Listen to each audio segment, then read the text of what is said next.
So how did I become a mindfulness coach is a great question. I'm going to give you some broad strokes into the nitty gritty. I'm from Nashville, Tennessee, so a little shout out to my Nashville base, loving y'all. I lived in New York City for 11 years studying theater. They knocked the accent out of me.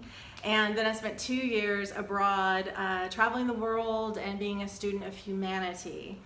Added to my personal story, I have a God-given gift of deep intuition, which means I can feel why people hurt and what they could do to help themselves.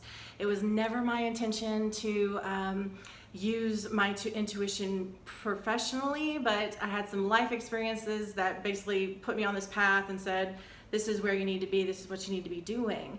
I've chosen to help people privately, but industry is super important to me because as I can feel what's wrong with people, I can feel what's wrong with a business. So, I talk a lot about actions and behaviors and communication, and I feel that I am an expert in these things from my acting background and from my travels and being in 75 different countries and all the different languages and being able to communicate even though I couldn't speak.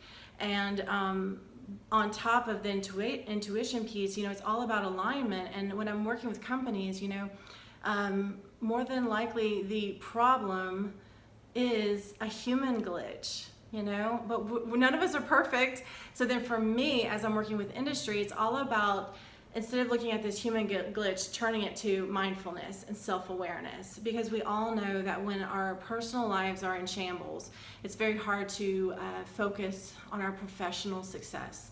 And that's something that hasn't been on the table to talk about. This is mental health awareness.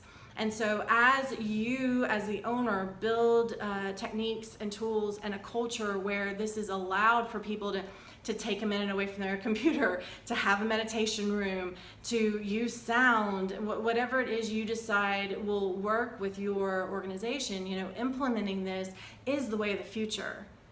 It's not just happy clappy for, really trendy companies. This is the way it's going. So I'm super blessed to be one of the pioneers in this, and I really look forward to speaking to you on our exploratory call.